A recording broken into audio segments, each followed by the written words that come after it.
And hello, and good morning. This is Boles.tv. I'm David Boles. Lovely to be back here with you on a Monday. 9 a.m. Eastern, Monday through Friday, right here with you on our live stream on Boles.tv. And we are now in our second week, I believe, of full closed captioning for the live stream, which is very exciting. A lot of strange things happened over the weekend. We'll talk about a few of them here today. Got a little haircut, looking pretty snazzy. And this is not thinning hair, this is fine hair. I've had fine rabbit hair all of my life. I have very bright lights in the studio, the bedroom, the second office, the one bedroom plus. I'm in the plus room. It's not a bedroom because it doesn't have a door, but it does have a closet. So you remember Jana Marie won the office decorating contest. And she's very happy about that. She is still glowing in the after effects of her win. And this was her grand prize. What is it, I ask? What is it, you say? I'll tell you what it is. It's a dance ball. It's a disco crystal ball for dancing. What do you do with it? Well, it comes with 3 extensions. One is you can plug it into your iPhone. Okay, that's the iPhone. That's the live stream you're watching right now, and this is what it does. It boogies down. Now, I don't know what you'd actually do with this or why this is a grand prize, but if it lights up, I'm not going to complain. Oh, there's Dora. Hello, Dora. Now, I can't have that on my iPhone because I use that during our live stream. So it comes with a mini USB thing. This is for the iPhone thing. Adapters, I guess they call these. And then there's a special one that's a USB-C adapter. Now if I plug that into this, and this is just a regular USB port that you can plug into your computer. So if I plug this in like this, yeah, and then I magically go over here through the magic of television,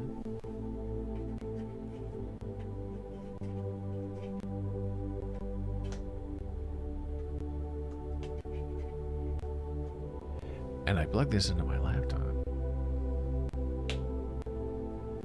we have delightful light show right there in what I call the black pit of this wonderful live stream, which is that lower area with our soundproofing so we don't echo. It's always been black and dark and muddy, and this might be a little bit... There's Dora. She has an actual crystal ball in her basement, just like Saturday Night Fever. I love that. You can't have too much fun with light. And deaf people, speaking in general, and perhaps Jana Marie in the specific, love things that light up and flash. That's very exciting to the eye. So we'll see if this is annoying during the live stream. We'll see if it abnormally heats up my laptop and causes a fire. It just might. That's the excitement. But we're on a live stream, so even though it's happening behind us, we can see right in front of us if there's a problem. Doesn't make any sound. Lights only. I find it very bizarre, but also fun for a Monday. So the news in New York over the weekend is just terrible, sad. A big Bronx fire, 19 people dead, 9 children. And there has been a law in place that if your door is open in an apartment in New York City and many big cities, the door must close automatically, and it must be a steel door, fireproof door. And many of the apartment front doors. People ran out, left their door open, and the door did not automatically slam closed, which is what it's supposed to do, because modern firefighting, especially in big high-rises where we live, the idea is, especially with new construction, is if there is a fire in the building. And I talk to the fire department a lot about this because I find the whole thing fascinating, especially in a big building like this where we live, where you have 50 floors. Every 10 floors, there is a fire station room that the building has to pay for, and has firefighter equipment in it. Every 10 floors. And they can go in there. It's a safe room. They can, I guess, get oxygen, and that's where some of their heavy equipment is. And they do that because these firefighter guys can't carry all of that from the street up to the 50th floor. They would kill them if the fire's on the 50th floor. So the thinking is, in the big cities, is these firefighters run into the building,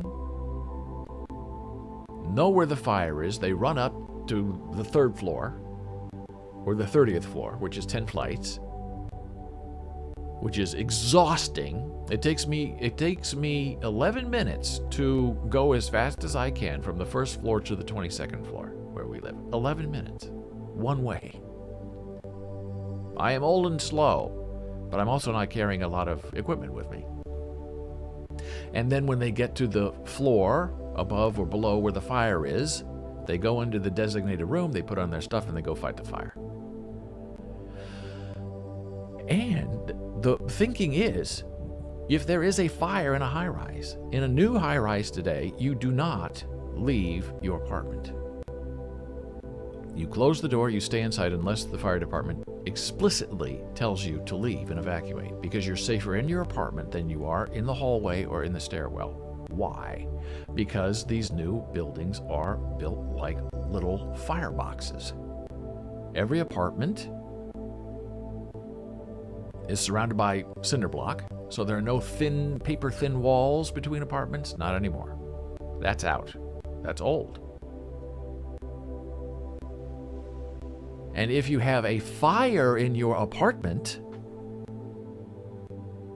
you are directed to leave your apartment and slam the door behind you, because that will, for all intents and purposes, keep the fire in your apartment, because there's a sprinkler system.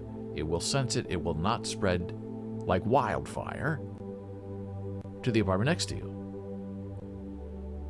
So that's the new building code, which I think is really terrific, especially if you live in a high-rise, that these apartments are self-contained, which also makes them very quiet. You really can't hear your neighbor unless you're in the hallway and you're hearing them through the door. But if there's a wall, you're really not going to feel their music. You're not going to feel their pounding. You have 8 inches of concrete going this way, up and down, and cinder block going this way. So wherever you go, remember to close your door if there's a fire. Even if it's not your fire. Because if your door is closed and the fire's in the hallway, the fire cannot go into your apartment and burn you up.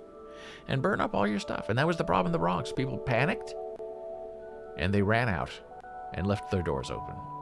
And that's how it spread. I do think the Democrats have a little bit of a problem with this ongoing coronavirus, because they're now the party in power. And Joe Biden is sort of just kind of given up a little bit, saying, well, we have to learn to live with coronavirus, which is very disappointing, because we are not at herd immunity yet. I think we're 74% inoculated.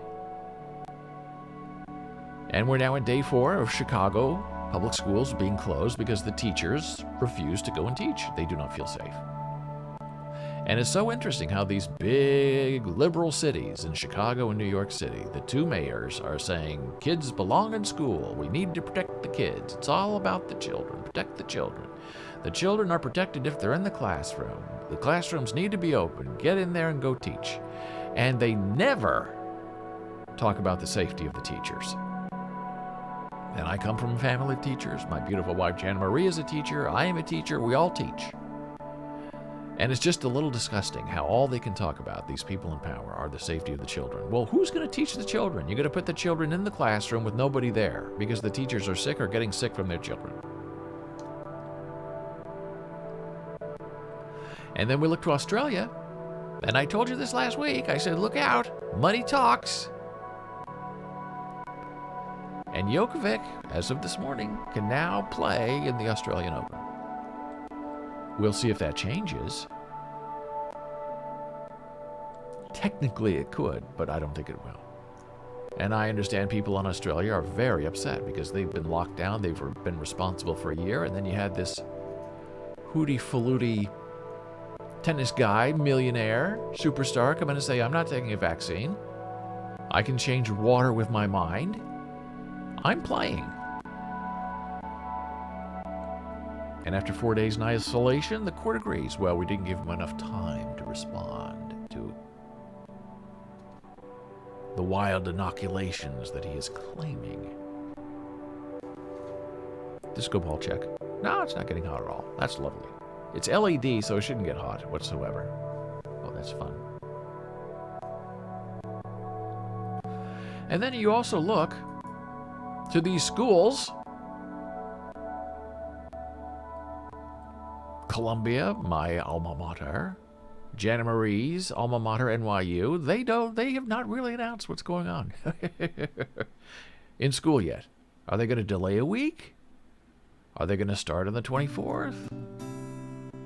I think they're trying to get all kids on campus, get the dorm money, get the food plans paid for, tuition paid for, and then, oh, well, what are we going to do? We're going to be online for a week or two. And as people are saying, online for a week or two is a slippery slope. One goes into two goes into three, and there was a report online that the NYU Law School, I guess, is now saying that they are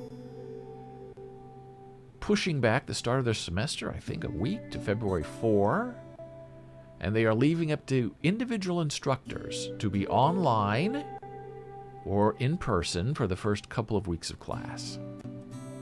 Now, I guess the law school is a completely separate entity than NYU itself for undergraduates and graduate schools. And no decision has been announced as of 9:15 in New York City as to what's happening with the start of classes. Very bizarre. Students are confused. They don't know what to do. They don't know where to go. They're afraid of Omicron. And these schools had big breakouts, outbreaks. And they're all vaccinated and wearing masks in class. And the end of the fall semester, there were a lot of kids not in class because they were all sick. Just keep going. Kids belong in school. The teachers, who cares? Little bit disappointing. And Bob Saget died. Interesting fellow. It started out as a very blue and raw comedian, but he's very charming, has a lot of friends. Started on Full House. Some of the interviews I saw with him, that he didn't necessarily love that role, which is understandable. That was not his sense of humor. But you want to work, you want to make money, you want to have income for the future. His email address is something like Family Daddy or something crazy like that, which I think is terribly ironic, knowing who Bob Saget was in real life. But now it's being played off like, oh, no, he loved being the daddy. His email address reflected that. Be careful of these deathbed conversions that other people place on other people. And I'm reminded of Robert Reed, the father on Brady Bunch, hated the role, didn't want anything to do with it, considered himself to be a Shakespearean actor, and he did that for the money, and he was stuck. And he said that he regretted it for the rest of his life. And he tried to play along in the reunions, but we know how he really feels. Tina Louise, also on Gilligan's Island, hated the role, refused to reprise her role. She felt she was a serious actress and did not want to be stuck as Ginger on Gilligan's Island for the rest of her life. And she was. That's how people know her. And so it's true of Bob Saget, too. Host of America's Funniest Videos, very snarky, very sarcastic host. And that's who Bob was. That's who he is. So I think I forgot to show you this quote from Biden giving up. Uh-oh. Oh, see, I had to restart because we had a problem. So that is our technical screen, and I forgot to put it to this screen. There we go. This is what Joe Biden said. You can control how big an impact Omicron is going to have on your health. You can still get COVID, but it's highly unlikely, very unlikely you become seriously ill. Inoculated Americans should be concerned about Omicron, but not alarmed. Get on with your life, young plebes. Don't look at the pandemic chasing after you. It's a little disappointing. But they say the Democrats are not going to allow anything to be locked down again. They're going to imitate the Republicans under Trump. America's open for business. Omicron's not that bad. And here's a very interesting article from Rolling Stone. I'll put the link in chat. Talking about Bob Saget.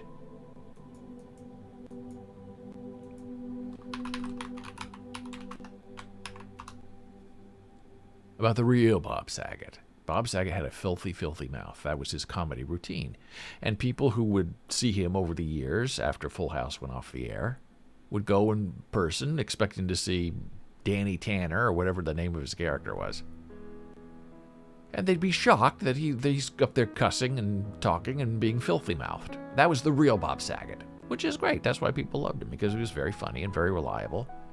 But his humor was not the humor that he did on Full House. He was acting. And Bob has this reputation of telling the filthiest joke in the history of American comedy. And it's called The Aristocrats. And I'm not playing it for you here because it is a YouTube video, but it's embedded in this Rolling Stone article. And I've watched it. And if you want to know who the real Bob Saget is, watch that video if and when we take our break. Because he has a filthy mouth, and it is a filthy joke. Which is very funny. But people love to be insulted, they love to be alarmed. How is it possible? Exactly. Well, over the weekend, Jan and I watched this very interesting movie on Netflix called 7 Prisoners. I don't know if you've seen it or not. I'm not going to ruin the plot, I hope, too much, because it's very interesting. What I did not like just about the presentation is these foreign movies. This is a Brazilian movie. And they did this with Squid Game as well, and maybe there's a way to turn it off on Netflix, but I haven't figured out how to do it. But they are speaking the Brazilian language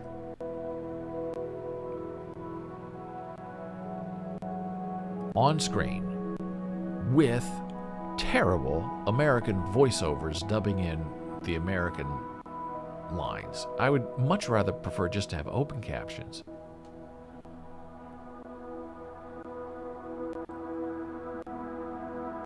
And have the characters speak in their native tongue instead of what Americans think they're actually saying. So it takes away the drama and the intimacy and the intricacy of the acting.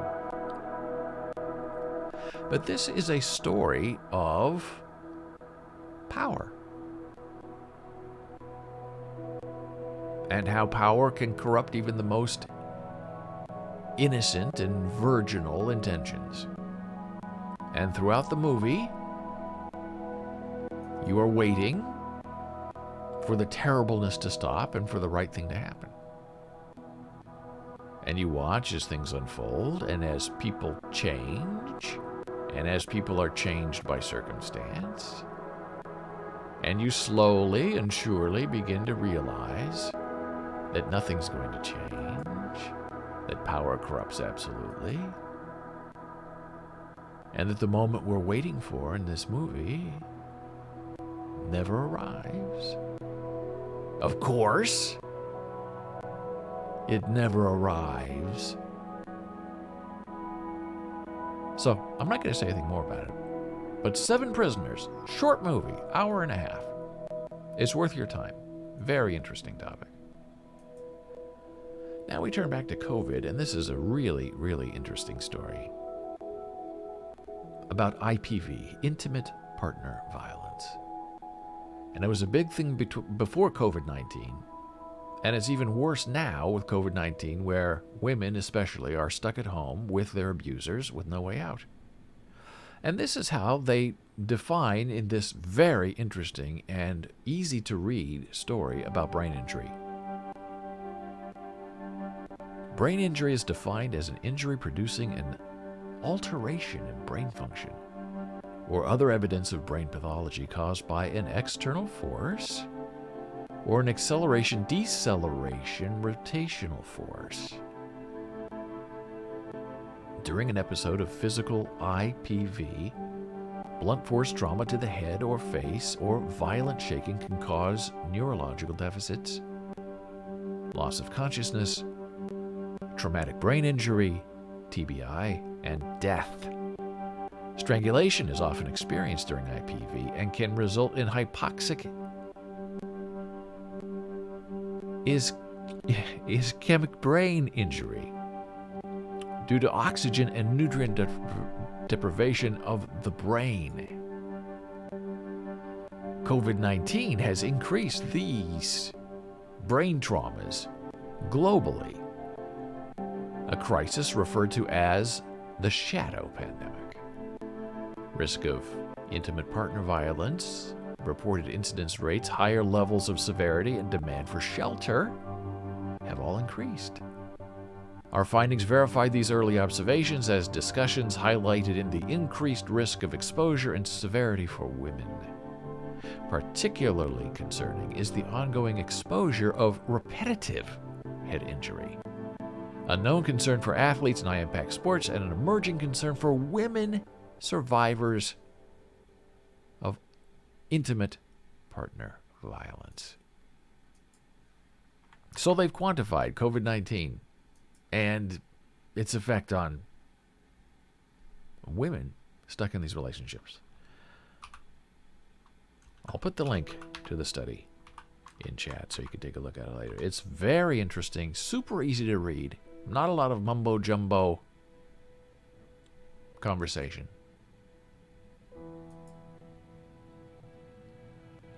And in California, there's a very interesting scam going on. And it's just sort of shocking.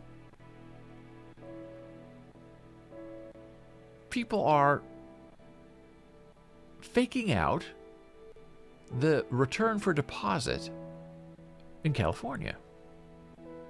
And here's how this scam works. They repeatedly weigh the same truck carrying deposit containers for recycling. These people are recycling the same containers repeatedly. They are providing false documentation of phantom containers. They are doctoring weight tickets. They are padding the load with non-CRV containers. They are importing non-CRV containers from out of state. So California is trying to fight this by barcoding, by tracking these recyclables, so they're not paying 10 times for the, quote, return of the same bottle or can or whatever. But people bring these recyclables in by the truckload to the recycling plants, and the plants aren't going to try to look for some kind of QR code on a crushed beer can. And it's costing California millions and millions and millions of dollars because they're collecting the deposit and then they're paying out 10 times that deposit to these scammers.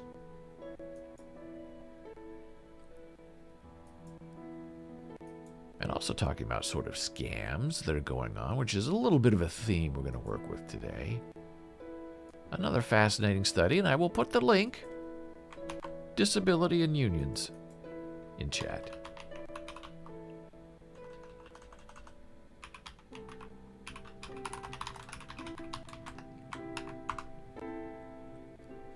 And there's this very interesting thing going on in the disabled community that seek union protection.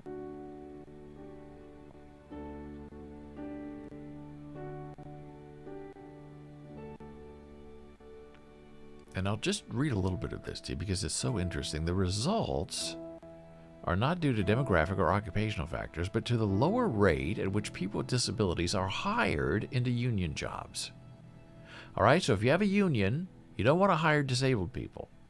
The lower hiring rate more than offsets the greater job retention of unionized workers with disabilities. And given that employers generally control hiring, it appears they are particularly reluctant to hire people with disabilities in a job with union protections. And that's, of course, you hire a deaf person under the union, they have union protection. The person, the deaf person, and the union are going to fight for their equal rights. I want to be included. I want an interpreter. And the workplace doesn't want to provide that. The workplace wants to keep things as cheap as possible. And this is a very interesting study, also very well written. And the conclusion is especially interesting, so I'll go all the way down to the bottom of that to share that with you. Because the end is not quite you would think based on the beginning. Summary and conclusion. The union rate for employees with disabilities declined more rapidly than for employees without disabilities. The faster decline is not explained by other demographic or occupational factors, or by workers with disabilities disappropriately leaving union jobs. In fact, they are more likely to be retained in union jobs than non-union jobs because they have the protection of the union. It is instead tied to a lower likelihood of workers with disabilities being hired into union jobs in the first place. The union wage premium is 29% for workers with disabilities relative to non-union workers with disabilities. This is greater than 23% union premium for workers without disabilities and more than offsets the minus 10 disability pay gap among non-union workers. But union workers with disabilities still earn 5.7% less than union workers without disabilities. Union workers, both with and without disabilities, are more likely than their non-union counterparts to request workplace accommodations, which reflects a positive additive effect of both union coverage and disability status. By providing greater voice in general, unions may benefit workers with disabilities by decreasing employer resistance on potential stigma and coworker resentment associated with accommodation requests.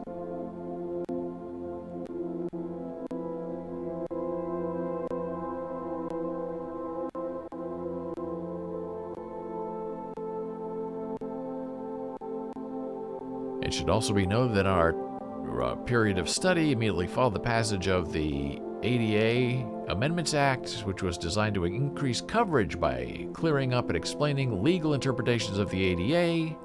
Consequently, the increased coverage may have made employers even more reluctant than they were before to hire workers with disabilities into union jobs. So there you go. That's what it's like today as a disabled person in America. You're out there looking for a good job, and the employers are reluctant to hire you because they don't want you to have union protection. Because the union will stand up for you, the union will fight for your rights, the union will make sure that you are properly and reasonably accommodated, and the employer doesn't want any of that. And with that,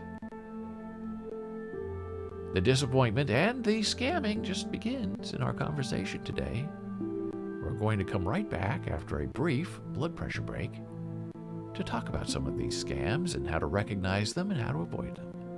All right here on Boles.tv.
are back from break.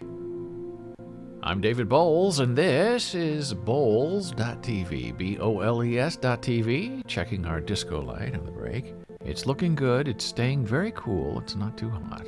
And we thank the beautiful Jana Marie for loaning us permanently for the next 100 years her prize-winning crystal ball that she won in the Christmas time office decorating contest. So we've been talking about scams this morning, and we're going to continue that conversation from the writing room to the street. And you wouldn't think that there are a lot of scammy people who can scam writers, because writers are really smart and genius and brilliant, right? Do you know a lot of writers? They say there are two people who are just terrible with money and who are open to any scam out there. And those two groups of people are doctors, who will invest in anything and lose it all, and writers who never have any money, but once they do have money, they're happy to give it away to people who scam them. So this is a missive from the Authors Guild to their writing community, warning people, say, look, there are scammers out there, and you have to be careful because we're now online, people are at home with COVID, they're lonely, and these scammers see an opportunity to go and take advantage of you.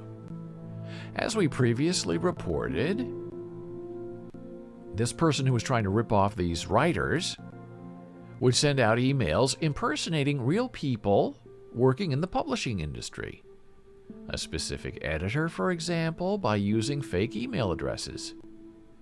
And that happens a lot. There are people who go out there and create personas of famous people and then use them to pretend to be that famous person to get money out of people. It's very interesting.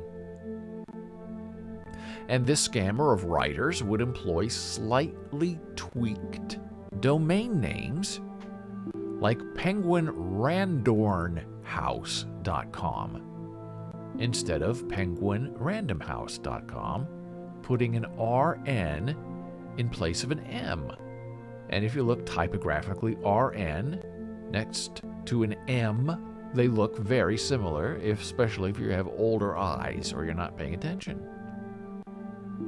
Especially when it's embedded in a long domain name. According to the indictment, this guy had registered more than 160 fraudulent internet domains impersonating publishing professionals and companies. So this guy was found convicted of ripping off these authors by taking money from them and promising them publication deals and promising to introduce them to rich people, and these writers, desperate for attention and to get published, they would send him money.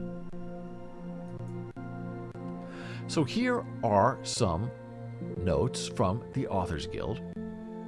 Is it a publishing scam? How you can recognize a scam. They have to write it out for people, smart people, to read this, to figure out if you're being scammed or not. Unfortunately, when you're in the middle of being scammed, you usually don't have any idea they are scamming you until it's too late. Legitimate publishers and agents do not charge a fee to review your manuscript. Anyone seeking to collect such a fee is most likely fraudulent. I agree with that 100%.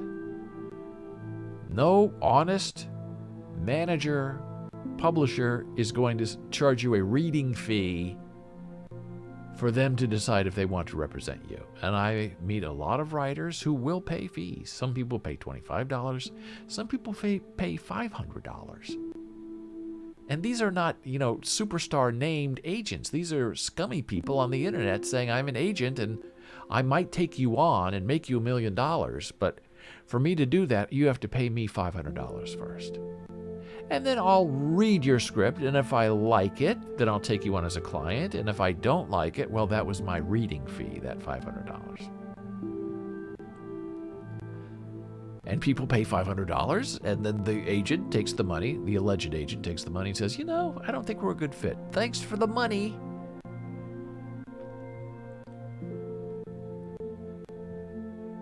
Yes, Dora says, on Twitter too, people hijack other people's profiles. Yes, they hijack them, and they also just plain out impersonate them and pretend to be, hi, I'm Brad Pitt. I'm stuck in Wyoming. Can you send me $100? And people do. Now, the Authors Guild says that some legitimate literary magazines or small presses run contests for which they charge a small reading fee, like $25. Now, I don't agree with that at all, because what they're doing is they're running a contest, right? The winner gets $500, and everybody pays $25 to enter the contest. And they use that $25 from everybody to pay the winner's fee, and then they keep the rest. It's a little bit of a pyramid scheme. Don't pay to enter a contest. That's my advice to you. Don't do it. Traditional publishers will not ask you to pay them up front. And so beware of any request for a fee from a publisher, with the exception of hybrid publishers, which do split costs, and those are vanity presses. You can publish your own stuff, which is what I do. I don't deal with mainstream publishers anymore because what they're interested in is not what I'm interested in. So I make all my money by publishing my own stuff on Google and Amazon and Kindle, and it's all free. I don't pay $1 for any of it. Now, there are vanity publishing houses, you see them advertised on television, where they say, hey, we're looking for authors. Come and join us. And by the way, you owe us $100 for us to consider you. Don't do it. Credible book publicists and marketers generally are a fee for service providers, meaning they shouldn't charge you until after they have performed the work. Some may ask for half their fees up front. If so, make sure you have a carefully worded agreement outlining what tasks they will perform. That's good advice, too. You don't pay a PR person $500 to get your PR out, and then they don't do anything. Because PR people really don't do a lot for you. They will try, I believe, the good ones, the earnest ones, but if they're not connected, all they're going to do is send out email PR stuff to people on their lists and hope that something sticks. And you should ask for pull through and click through notes and determinations of what they did for that $500. Whether by phone, email, or post, larger traditional publishers and movie studios rarely approach authors out of the blue with incredible opportunities. Very true. The big name people it's a closed system, and there are some agents who play in that system and some agents who do not. And it's very hard to break through. I did a very long humanmeme.com podcast on why you do not need an agent. Because agents will not take you on unless you have a contract or interest in hand from someone, and then they'll take 10% for the life of your project. As I argue in my podcast, it's much better and much smarter for you to hire an attorney, an entertainment attorney, who will charge you $500, $1,500 to negotiate a contract for you. You pay them, and you're done. So if you make $1 million, it costs you $1,500 to hire an attorney. And if you have an agent who negotiates $1 million contract for you and they take 10% for the lifetime, the first $1 they get $100,000 for doing exactly the same work that your attorney did for $1,500. So here's a link, I'll put it in chat, to the Authors Guild Scammer Alert site. It's really well done. It's a public blog page. It's a great read. It expands more on what I just shared with you. And it's really sad in many ways. How these people, and what's great is they give you very specific examples of these publishing scams and how people pretend to be who they are not. Dora says, great advice. Winterf, lawyer versus agent. Yeah, agents in my life have never found me $1 worth of work. I've had several agents over my lifetime, and I always brought them work. They took 10%, and then they never did another thing. Some people love their agents. I prefer not to go that route. And a lot of young writers spend a lot of time, I've got to have an agent. I need an agent. Please have an agent. I need it. No, you don't need an agent. Go out there and do all that self-promotion yourself, and then when someone wants to give you a contract, and if it's not for a lot of money, you can get help from the Dramatists Guild, if you're a member, or the Authors Guild, if you're a member, and they will review your contract for you for free as part of your union dues. They're not unions, they are guilds. As part of your guild dues, they will review for free your contract. So you don't even really need to hire an attorney. Now, they don't negotiate for you, but they read the contract and say, take this out, rephrase this way, and you can do your own negotiation, which is even smarter.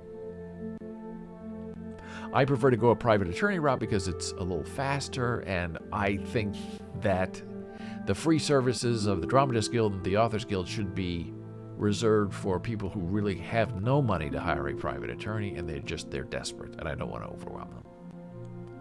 But this is a great article learning about scams. So that got me thinking more about these scams, especially the street scams that you see on the street. And I wrote about one of them in bolesblogs.com, where one of my friends, Peter Stone, big author, big Broadway playwright, wrote movies, Taking of Pelham 1, 2, 3, the original, he wrote. 1776 on Broadway, he wrote. Will Rogers' Follies, he wrote. And we were walking together. We were working on Will Rogers' Follies together, and we were walking on the street, and some guy bumped into us. And I was looking especially nerdy that day. I had my glasses on, my hair was perfect looking, and on a very nice coat, and this guy bumped into me and said, I made him drop, it was very crowded New York City street, I made him drop his $15 bottle of vodka. And he says, you owe me $2. And I said, I don't have $2. And he said, you better give me $2 or I'm going to punch both of you out. So Peter Stone gave the guy $2. He left. We went on our way. We got back to the theater. And we were being followed by a mother and one of the kids who was in the Will Rogers Follies. She said, what happened to you guys? She said, I saw the whole thing. And Peter Stone turned around and said, what do you mean? What happened?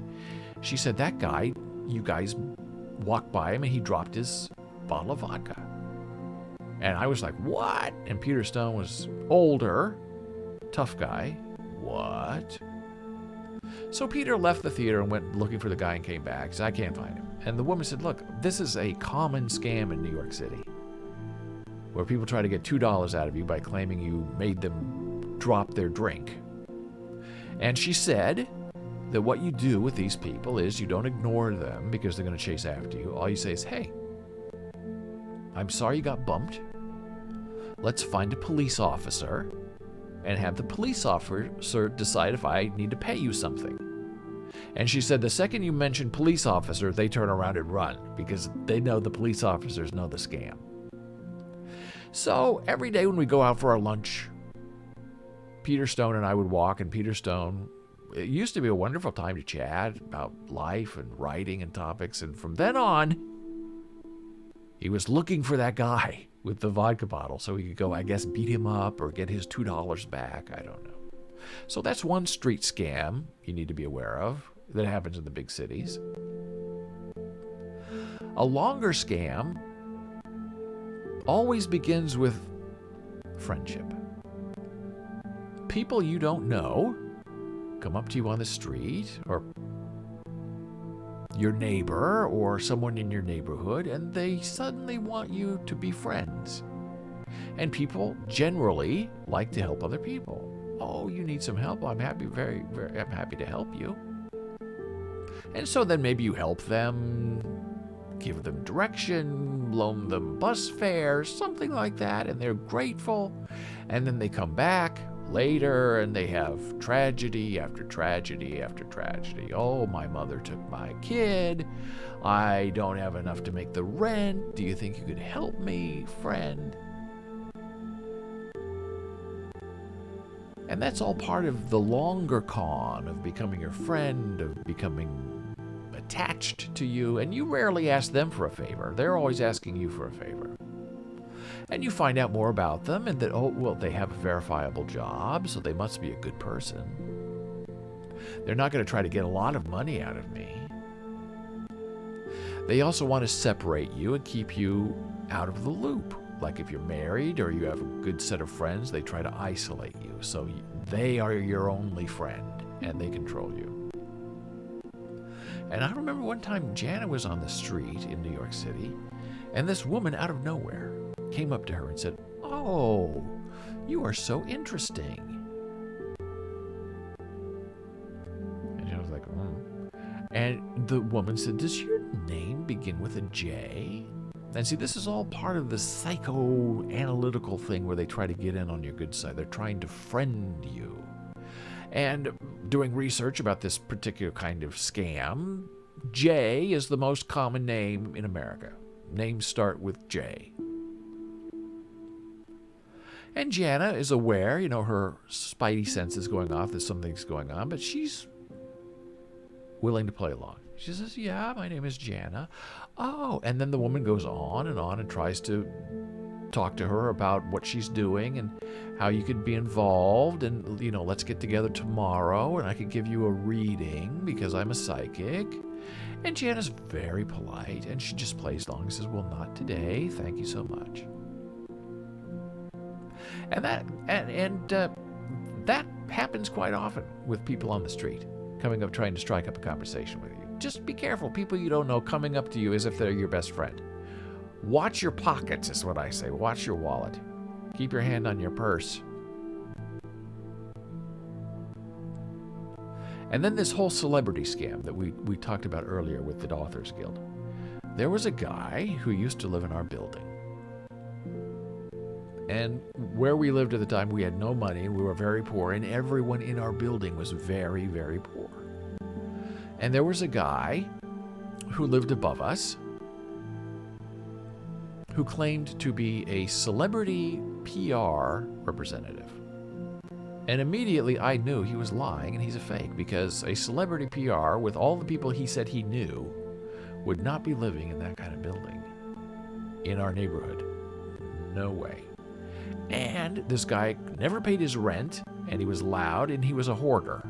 But he claimed he had international clients. And the super of that building, who was a friend of mine, went up several times to try to collect the rent. And this guy said, "I have money coming in. I do major publicity for major movies," and he would name these movies, and he's not in any of these movies as the PR representative. And he claimed that his biggest client was Oprah. And when I heard that, I laughed out loud, because I said, there's no way Oprah Winfrey has this hoarder guy who hasn't paid his rent for 18 months is anything to do with Oprah. Oprah doesn't use people like that. She has superstar celebrity people doing her PR for her. And what he did, so he told the super, he said, "Look, I have $50,000 coming in from Oprah because she owes me money for all the PR I've done for her. She's a big superstar, right? We started out together. I'm the one who made Oprah who she is. She's Oprah." And the super is telling me all this story with, stars in his eyes that, my gosh, I can almost touch Oprah through my guy who's not paying the rent. And this guy even went so far as to play, at this time there wasn't voicemail, there were answering machines. He would play answering machine voicemail from Oprah.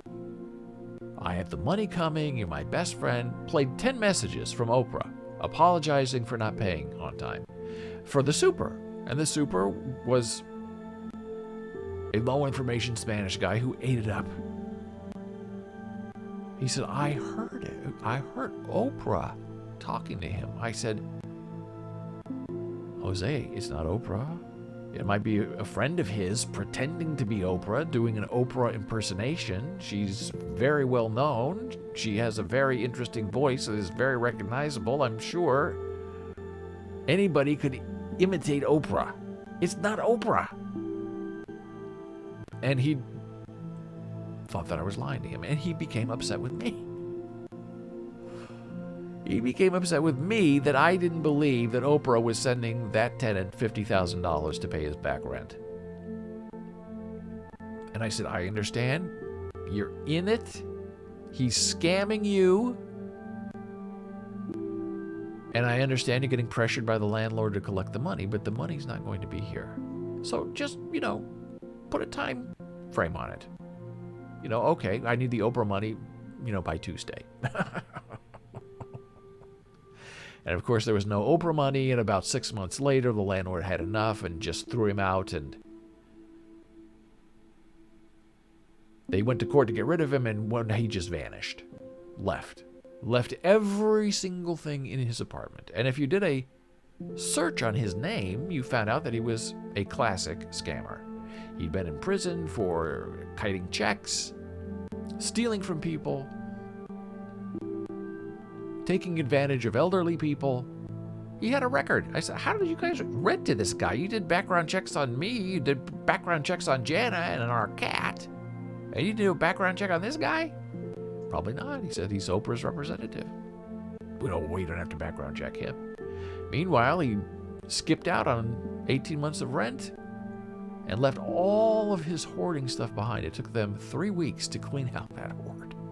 And they were right above us with wooden floors, so every step they took was like a drum pounding on our head for 3 weeks cleaning up all that garbage.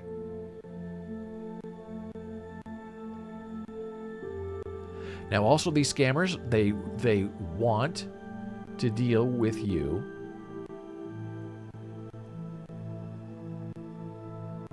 in something that can't be reversed, like a wire transfer. If you could just wire me $1,000, and then people do, and they can't get it back. Now, if you're paying them with a credit card, or you're paying them a check, you can put a stop on the check. So if somebody wants money from you and they want it through a way that cannot be recalled, like maybe some kind of Cash App or PayPal where you have a little bit of protection, a wire transfer, you won't be able to get it back. Within a certain amount of time, you can reverse it. If it's like sent to the wrong address, they can recall a wire transfer. But after a certain amount of time, the wire transfer is gone, especially if it's going to a foreign country. You're not going to get it back. And another scam that they got Jana on, sort of, but not really, is she was walking down the street one day, and this woman popped out of a storefront. And before Jana could even say hi, this woman had put some kind of eye cream under her eye, right? This is pre-COVID. And the woman said, "Oh my gosh, you look so beautiful." And I think you've seen the advertisements for this on television, where eye cream, all your wrinkles disappear. And it does seem to sort of work a little bit. And this woman said, "Oh, you look wonderful. Why don't you come in and we'll do the other eye?"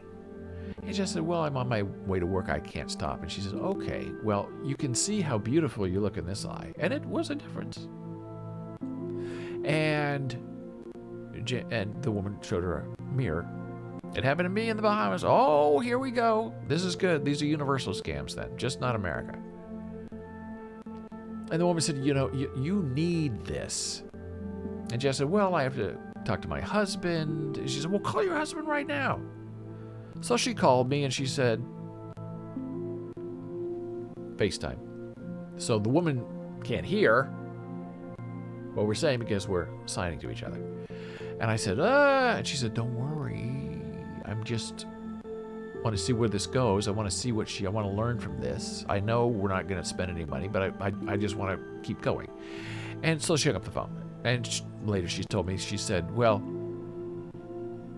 we're low on funds." And the woman said, "Well, this is really $1,500 for a 1 month supply. But for you, I'll knock it down to $500. And come in, we'll do your whole face." And Jan said, "Oh, $300 is just, it's still a little bit too much for me. $300. Jan said, "Why do you keep lowering the price?" Because you look so beautiful. I want you to remain beautiful. And we'll come in and finish you. No charge. We'll just finish you no matter what. Just $300. And she said, I can't do it. The woman said, "Final offer.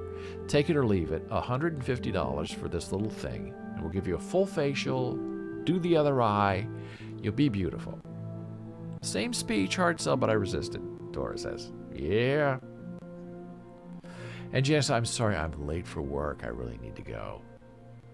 And the woman said, started to get very angry with her and say, I have been kind to you, I have made you look better, and you won't, because they know that if you leave, you're not going to come back. And Janet said, well, I'll come back when I'm done with work, I'll come back. And the woman knew she's not going to come back.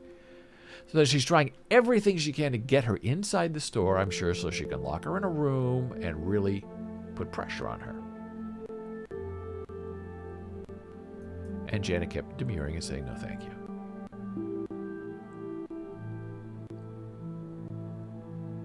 And then Jana said, could I have just a little bit more so I could put it on my other eye so it matches, so I have the same beauty, and then I'll go on my day, see how it looks, and come back and see you after work. And the woman, knowing now that Jana was scamming her, said, you're on your own. You look terrible with one eye good and one eye bad, but that's your decision, not mine. I offered to change your life and you rejected me. Too bad. And the woman left her on the street with one beautiful eye and one ugly eye, and Janet went on her way. And for the rest of the day, she had one beautiful eye and one ridiculous eye, and she said she left it on so she could show me when she got home. And I admit that whatever it was, there was one eye that looked better, not as puffy or whatever, or less wrinkles. You could see there was something on there. And maybe there are people who say yes to $1,000 a month. Maybe there are people who say yes to $150 a month. And then about 6 months later, I saw this very same scam that Dora is confirming on the People's Court on television. And this woman actually signed a $1,500 deal to go in there every week, get a facial, have her face done with this under eye stuff. And the woman then contested the report, the credit card charge for $1,500. And the scammer says, oh, no. She has to abide by it. And the People's Court said, look, you waited too long and you owe the money. So if you want to go in there and have the treatments done for $1,500, you can. And the guy said, if she doesn't want to come in, because she said, I don't want to go in for the treatments. And the guy said, I'll take care of her. I'll send her $1,500 worth of product and we'll take care of her, Judge. And the judge said, okay. I thought it was ridiculous. It was very clearly a New York scam. But I guess it was a contracts case, and the woman was fully aware of the contract, and she chickened out because she decided she didn't want to do it, not that the product didn't work. It was also some kind of NASA technology using lights and lasers or something. And finally, these scam people will, once they're your friend and you know them and you have trust between you, they will ask you for a big amount of money. $5,000 cash. I'll give it back to you tomorrow.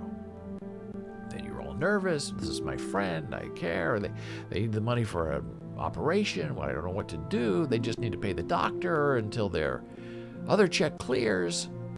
And there are people who give $5,000. And here's the trick. The long con, not the street con, the long con that's been going on for months, will turn around the next day and give you back your $5,000. Plus maybe another $200 as a favor fee for what you did for them. And your trust is restored in humanity. You know you have a true friend. It's wonderful. And that goes on with little higher amounts over the next couple of months. And then, in the end, they ask for a lot of money. They ask for $10,000. They ask for $100,000. And of course you give it to them because they've always paid you back. They're your new best friend. They care about you. They look out for you. And then they run away and you never see them again.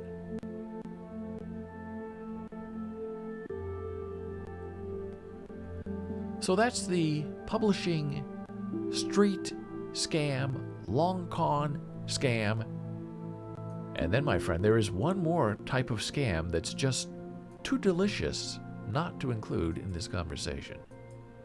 And it is this. What I am calling the voice cloning scam. Now, this is new technology. We've talked about deep fakes before, where people take video and manipulate it and make it look like Joe Biden is riding a donkey in Utah. Oh, that's really Joe Biden. And it looks exactly like Joe Biden. But it's not. It's all done with computers. Well, voice cloning is even more treacherous. Voice cloning is the task of learning to synthesize the voice of an unseen speaker from a few samples. While current voice cloning methods achieve promising results in text-to-speech synthesis for a new voice, and you've seen there are text-to-speech things where you can use Trump's voice and have him say ridiculous things in his voice, okay? But it sounds fake and artificial. Well, the new approaches that are coming, or the old approaches, lack the ability to control the expressiveness of synthesized audio. In this work, this study, they have a way to fix that. We propose a controllable voice cloning method that allows fine-grained control over various style aspects of synthesized speech for an unseen speaker. Now imagine if you do this with the Oprah voice or the Oprah imitator. We achieve this by explicitly conditioning the speech synthesis model on a speaker encoding pitch contour and latent style tokens during training the computer to sound like the person. Through both quantitative and qualitative evaluations, we show that our framework can be used for various expressive voice cloning tasks using only a few transcribed or untranscribed speech samples for a new speaker.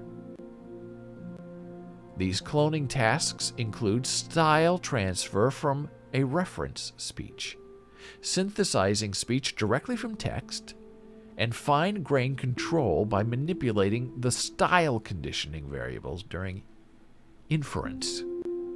Very, very scary stuff. We demonstrate that our proposed model can successfully extract and transfer style and speaker characteristics from unseen audio references to the synthesized speech. We recommend future works on models for predicting speaker-specific speech contours directly from style labels like happy, sad, neutral, and to allow text control over expressions of the synthesized speech when a style reference audio is not available. So you have the Trump voice, and then you put a characteristic on it, happy, and the text-to-speech becomes happy with emotion. That's what this is doing. It's faking natural human emotion. However, any emerging technology can also be abused.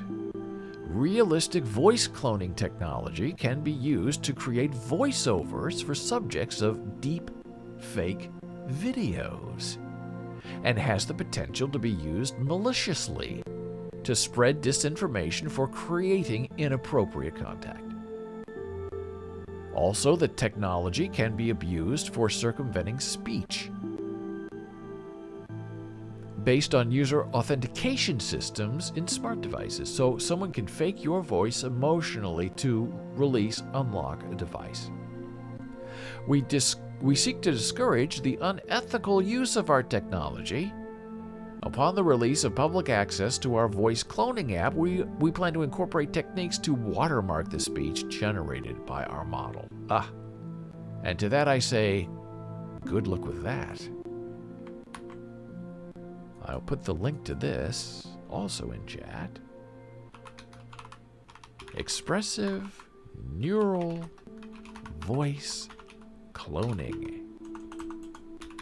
This is where we're coming from. This is our new life.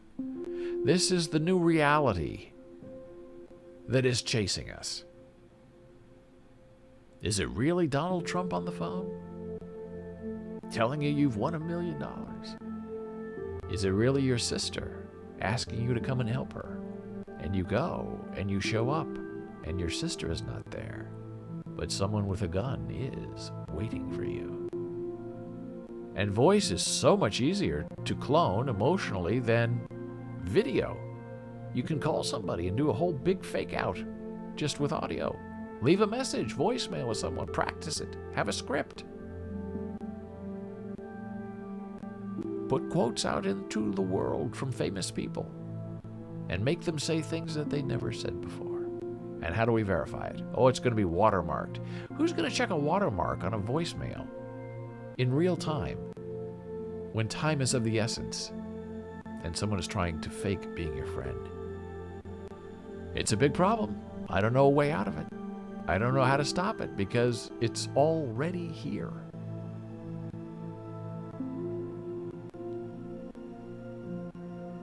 And with that, my friend, it's time to take a very small blood pressure break. Back in a moment.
We are back here on Boles.tv.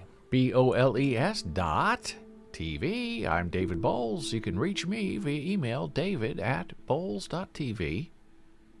The lovely and talented Jan Marie is also available via Jana@Boles.tv if you have a question for her about deafness or disability or American Sign Language. You saw me putting on my Aura ring. I haven't updated you on the latest scam that's going on with Aura, and I call it a scam loosely and probably inconclusively. But that's my feeling anyway. It has to charge every 5 days, and it's on a charger, and you gotta put it on, and then sometimes you forget to put it back on. So the latest thing is, we had this defective charger, as you know, that they didn't believe us, and finally we were able to get a return and send it back at their expense. And then we get an email from Aura support saying, oh, by the way, you need to contact DHL, even though we sent it UPS, DHL, and pay an import tax fee in order for your charger to be returned to us. Now I'm thinking, what do you mean? Why? We didn't agree to pay anything to have this defective charger sent back. So you go online, go into the Reddit group, Aura Ring Reddit group, post a message, the nightmare continues, and people say, well, you know, you send things back, you have to pay a tax, and this other guy has the same problem we have. And he called UPS and said, what am I supposed to do? And UPS said, well, you are the shipper of record because that's how they filled out your return form. However, they did make a big error in that they're saying this charger is worth $20 and you are selling it to Aura. And this other guy, not me, said, but this is defective. It has no value. It isn't worth $20. This isn't worth 5 cents because it doesn't work. And this guy said, well, the import and duties thing that they filled out said that you've sold them this bad charger for $20. And that's why they're saying you owe an import fee. I mean, it's just not one thing with them. They just keep making error after error after error. And I don't understand what's wrong with the Aura Ring people. I don't understand it, and I don't like it. So this guy said, well, I don't know what I'm going to do, but I'm going to go in there and edit that PDF file and say that the ring has no value and delete the sold to. And I said, I would be careful because they pre-filled that out with UPS. It's in the system. All you did is print it out on your computer. It's in the system. And then you're going to try to fake them out by changing the invoice on your own? That's going to cause you more problems than the problem we have now. So I wrote to Aura and responded and said, well, we didn't agree we were going to pay anything. This has no value. You said we're selling it to you, and we're not because our invoice was the same as those other guys. And we aren't going to pay an invoice unless we have an invoice. We want to see what they're saying, how much we owe. It's, I don't know, a couple of dollars. I have no idea. We're from America. We don't have import fees like this that people pay. It's part of doing business for the business.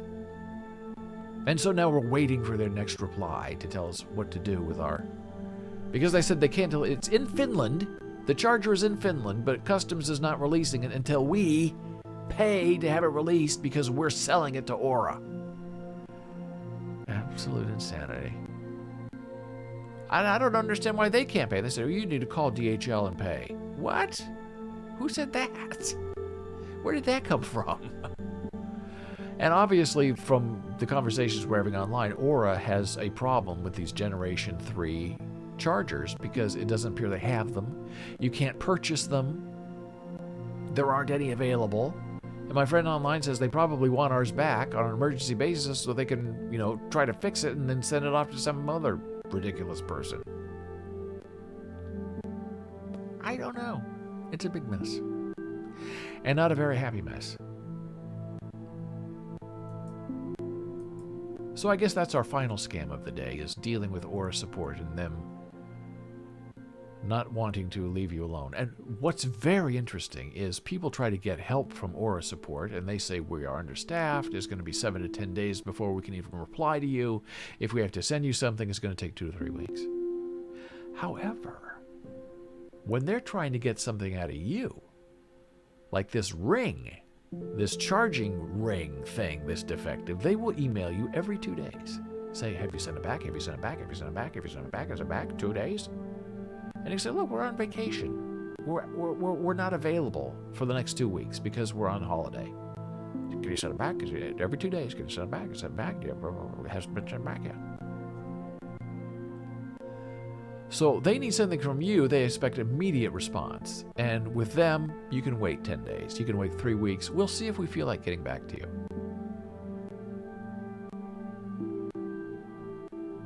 Now here's a very interesting and lovely story based on language and how language is preserved and not corrupted. In the Cherokee Nation, they are trying to preserve as best they can the Cherokee language. And they have the resources to do it now because a lot of Indian reservations have casinos. So they're using this casino money that they have a lot of, and they're using it to try to compress and restore and save their language. But people are dying, and the young kids don't seem to be as interested in the language as the older people. According to the United Nations, the years 2022-2032 will be a decade of action for indigenous languages via the Global Plan, which focuses on indigenous languages user human rights. This includes indigenous people's rights to freedom of expression, to an education in their mother tongue, and to participation in public life using their languages as prerequisites for the survival of indigenous languages.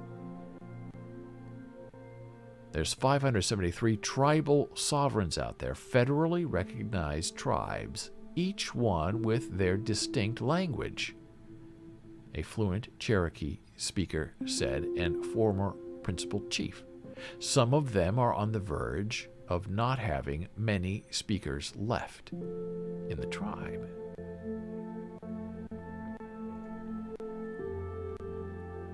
And scholars estimate that upon European contact, there were 350 indigenous languages spoken on what would become the United States. But now only 115 remain.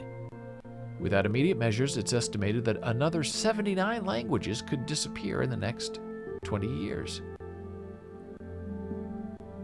It's really quite interesting to hear everybody's story, where they are with their language, and what it is they're doing, says Joe Bird, the Cherokee Nation's Special Envoy for International Affairs and Language Preservation. But it seems like now we've gotten away from just talking about our corporate world, how we're doing in our casinos. Now we're going, hey, wait a minute. God gave us this culture. God gave us our language. We have a responsibility to make sure that our children and grandchildren have that. It seems like each tribe, Cherokee Nation tribe, has something to offer. And it's not necessarily who's the biggest tribe, but who is the most innovative tribe. Since passage of the Durban Feeling Language Act of 2019, the Cherokee Nation has ramped up its own efforts to preserve and teach its language. We are directing more of our nation's resources for housing, for healthcare, for safety net services towards our fluent speakers, because we know this daunting fact. We have 2,000 fluent speakers left. Most of them are elders. We know the great enemy of the Cherokee language right now is the passage of time and the fragility of human life. So that's very interesting and very wonderful. And a lot of Native American Indian languages have already disappeared. I have a dictionary that I bought 40 years ago with, I believe, the Lakota Sioux dictionary. And it was both American and Lakota Sioux. And it was published by a very small publisher. It's a big, thick book. I have it somewhere. And it was just wonderful and alarming that this process was preserved for future generations, but also diminishing that people aren't speaking the language anymore. And that is, tangentially, another issue that's big in the deaf community with American Sign Language. You have deaf infants being implanted with cochlear implants by the medical community, and they are being raised to learn English and not American Sign Language. Now, many of those children do often return to the deaf community because that's where they feel they fit, that's what they were born into, that's where they belong. Some of them begin to learn American Sign Language, and that's how the language propagates, but that's also how the culture diminishes. And so in many major universities, you have American Sign Language programs that students take to meet their foreign language requirement. And they're learning these languages, the language of the deaf, of visual language. And the greater purpose we have to ask is, in the end, why? Are you planning to be an interpreter? Do you have deaf friends? Are you learning it just because it's neat, which a lot of them will admit to? Learning it just because you need a foreign language requirement? And there isn't a requirement that you learn or employ your Spanish or your Italian or your German in your everyday life, but with the deaf, they think and fear that ASL will one day become a dying language. As deaf people are healed and cured, whatever, by the medical community. So you have these young kids learning, some learning well, some learning not so well, about American Sign Language and deaf culture. And where are they using the language? A majority of them are not in the deaf community. A majority of them are not in speech or audio control or speech deficits or speech therapy. They're just learning it to learn it for fun. And it's not being employed, it's not being preserved with an intention of making it a living language. It's being saved momentarily by the convenience of the university system. And that's why here, on Boles.tv, we have Jana Marie giving lessons on Fridays, formal, hardcore ASL lessons, and then on Saturday and Sunday talking about disability and deaf rights and deaf issues in an effort to propagate the culture and share the learning and spread the understanding of what it means to have a culture that is defined by its language. So that's part of what we're trying to do here, is doing our share to help make ASL more than just a curiosity, but make it more an invitational language to people with other disabilities. And we've written a book on bolesbooks.com. You can go look at it. American Sign Language for people with other disabilities. The blind, the deafblind, CP, muscular dystrophy, autism, it's all there. And speaking of language, oh boy, this is the most fascinating thing that just goes hand in hand. The Cherokee Nation wants to preserve their language. The deaf culture Americans want to preserve their language. And now we have fluency with animals and language. And you remember Coco, right? Coco, the gorilla who knew sign language. At least that was the big story in the media. And, the deaf community are kind of like, oh, okay. I mean, everyone's getting all excited about this gorilla or ape or whatever who knows sign language. Like, come on. That's not a person. It's not a culture. It's not a language. It's a curiosity. And here's an interesting article that questions Coco. Whether Coco used her 1,000 signs intelligently is difficult to say. Coco never used proper syntax, and her ability to make herself understood by others was comparable to that of a human child. At the same time, several video recordings show Coco in conversation with her caretakers, demonstrating familiarity with abstract concepts like the difference between real and fake, or the death of her pet kitten, which she had named All Ball. So these achievements have led director of the Chimpanzee and Human Communication Institute to exclaim that Coco used language the same way people do.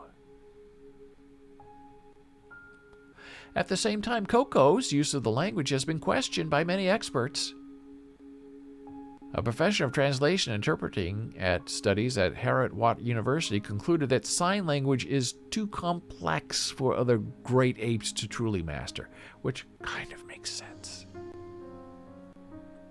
I mean, to say that American Sign Language, with its grammar and syntax, is spoken fluently by Coco the ape is just ridiculous. But hearing people love that story, that Coco communicates in sign language. Although the apes can use 2 or 3 signs in a sequence,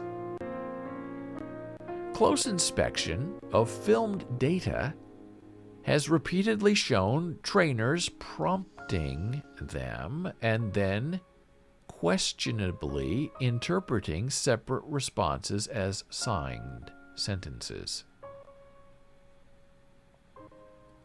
This view is compelling because during Coco's primary caretakers, when they would interact with her, they often acted as gatekeepers to the scientific community.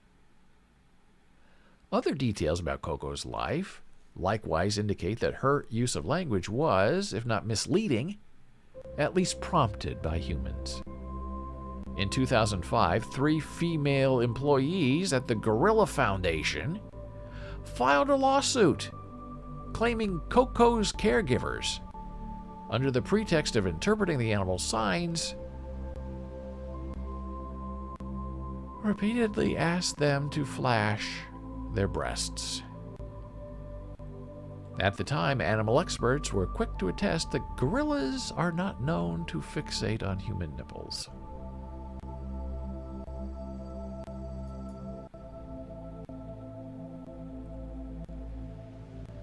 So the ambiguity surrounding Coco does not prove animals are incapable of acquiring language. Instead, Coco's story serves as a reminder that we should be careful about how we define language when we work with animals.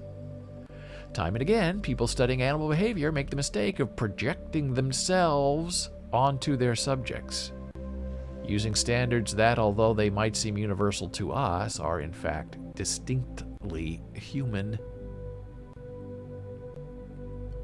We define language simply as a medium through which to share information. Then there are countless creatures that have demonstrated some level of language proficiency.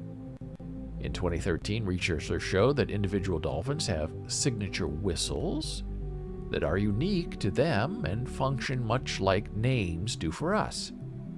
Similarly, humpback whales and blue whales perform mating songs to attract females.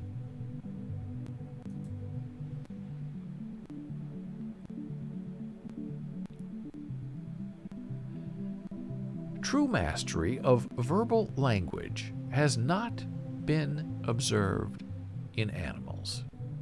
Though researchers have kept their eyes peeled for the next best thing, vocal production learning, or the practice of copying, imitating a sound from the environment and modifying it to fulfill social or biological needs. Vocal production learning has been observed in a small number of animals, including songbirds, hummingbirds, parrots, bats, dolphins, and elephants.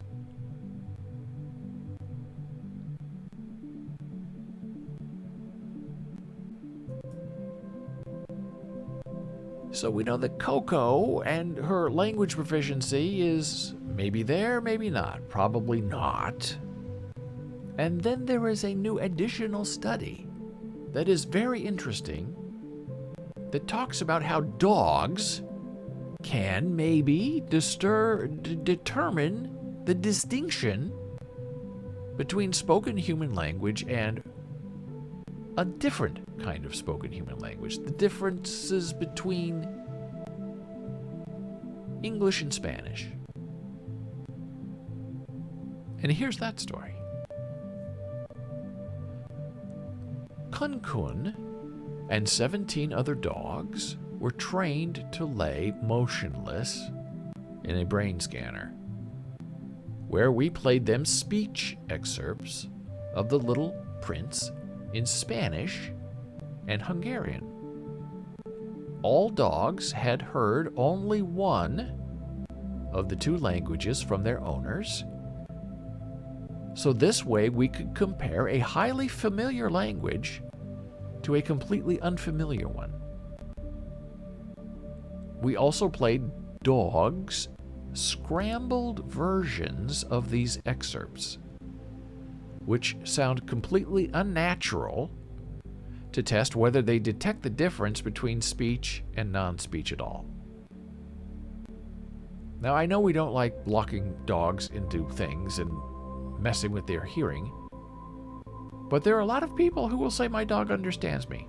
My dog speaks my language. My dog speaks English back to me. You look on Instagram, and you look for those crazy Alaskan wolfhounds or whatever who howl all day and all night, and people close caption, open caption, my dog saying, I love you, no, I'm hungry. Human projection onto an animal. These language-specific activity patterns were found in another brain region in these dogs, the secondary auditory cortex. Interestingly, the older the dog was, the better their brain distinguished between the familiar and the unfamiliar language. Each language is characterized by a variety of auditory regularities. Our findings suggest that during their lives with humans, dogs pick up on the auditory regularities of the language they're exposed to. The study showed for the first time that a non-human brain can distinguish between two different languages. It's exciting because it reveals that the capacity to learn about the regularities of a language is not uniquely human. Still, we do not know whether this capacity is dogs' specialty or general among non-human species. Indeed, it is possible that the brain changes from the tens of thousands of years that dogs have been living with humans, and it has made them better language listeners, but that may not be the case.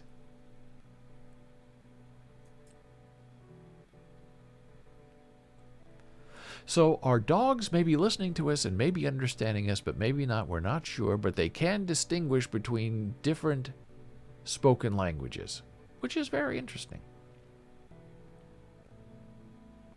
And finally, we wrap up with this story about extracting animal DNA from the air, which is very, very wildly interesting. And this study, they were trying to figure out in a jungle, by putting out these air sniffers, who was in the area and what they were doing there. And then they would catch these smells in a filter, take them back to the laboratory, and try to figure out who was in the area. And they also had video cameras. They said the video cameras don't work because the animals don't know what it is. They come and go. They jump in and out of the frame. We can't see them. It's dark. The cameras are not high quality. DNA doesn't lie. Well, it turns out it didn't work. They went back to the lab and they looked at these air samples, and they did not work. So then they decided, okay, this doesn't work in the jungle, but what if we had a more enclosed place where we could test this theory of DNA in animals that's in the air, so that eventually we can figure it out and put it in a jungle and we can know exactly who's living there together, which is an interesting idea. So they decided to go into zoos, because there are a lot of animals in a very enclosed, definite space where they can put their sensors. So they have this fan that draws in air from the zoo and its surroundings, which could contain genetic material from any number of sources like breath, saliva, fur, feces. Although the researchers have not determined the exact source, it could be anything that can become airborne and is small enough to continue floating in the air. After air filtration, we extracted DNA from the filter and used PCR amplification to make a lot of copies of the animal DNA. After DNA sequencing, we processed the millions of sequences and ultimately compared them to a DNA reference database to identify the animal species. There's a leap of faith component to some of this because when you deal with regular tissue or even aquatic DNA samples, you can measure how much DNA you have. But with these samples we're dealing with, forensically tiny amounts of DNA, it's harder. In many cases, when we only sample for a few minutes, we can't measure the DNA. So we have to jump to the next stage of PCR where we find out whether there's any in it or not. When we sample for hours and hours, we get more, but there is a trade-off. In each study, the researchers detected animals inside the zoo and wildlife from nearby. The team detected DNA from 25 species of mammals and birds, and even DNA belonging to the Eurasian hedgehog, which is endangered in the UK. The team at the University of Copenhagen detected 49 non-human vertebrate species, including mammal, bird, reptile, amphibian, and fish. These included zoo animals like the okapi and armadillo, and even the guppy in a pond in a tropical house. Locally occurring animals like squirrels and pest animals like the brown rat and house mouse. Further, they detected fish species used for feed for other animals in the zoo. Both teams took their extensive measures that their check samples were not contaminated, including DNA already in the labs. And there you have it. If you're an animal in a zoo, we can track you down and find out who you are and run your DNA against the database, and we'll find you. If you're human and you have a voice sample, well, we can take that and then we can add emotion to your artificial text-to-speech and make you say things that you don't even know you're thinking.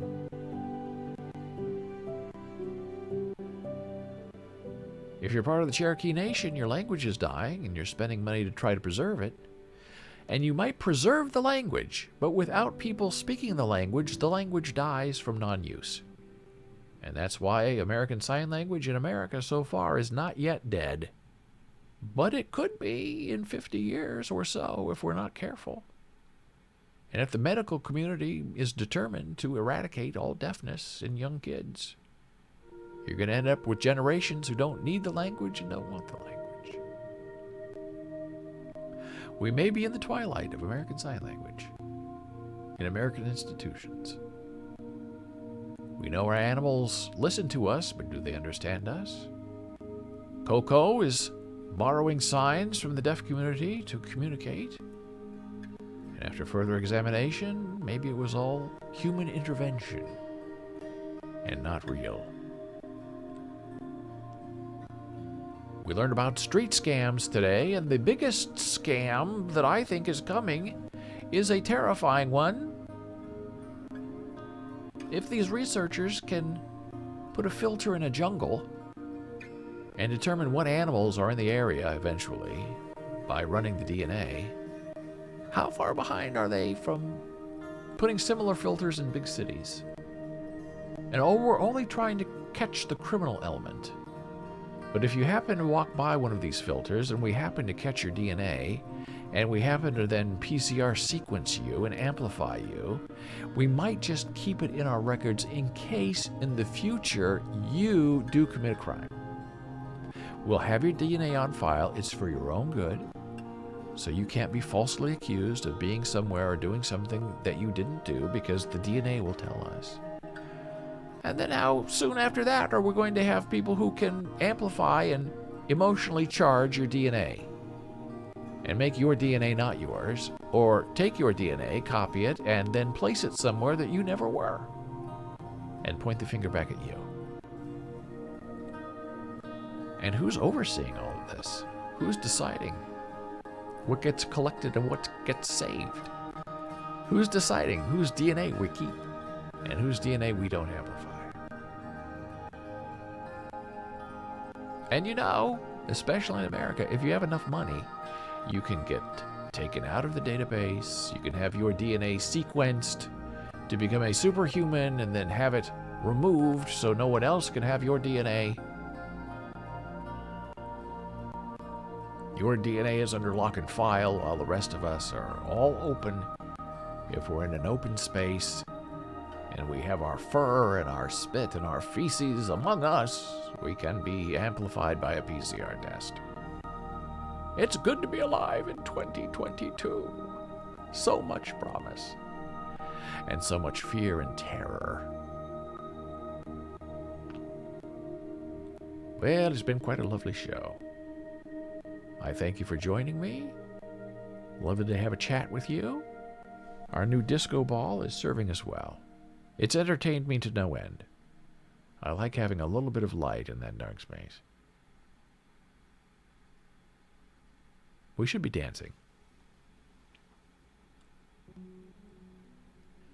If you want to find me online, on Twitter, I am at David Boles. On Facebook, I'm Boles. Instagram, it's Boles Books. TikTok, Boles TV. Discord, David Boles is the server. There's Dora. Yes. I'm all for dancing. Have a great day.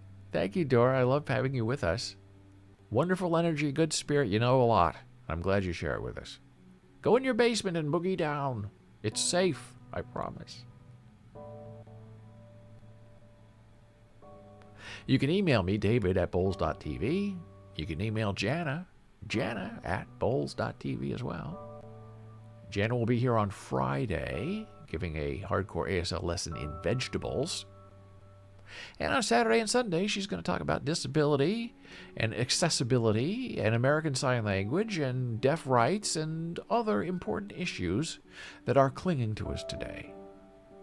But for now, I wish you a good day, have a good night, have a wonderful morning. Be safe, be well. I will see you here, 9 o'clock Eastern, tomorrow.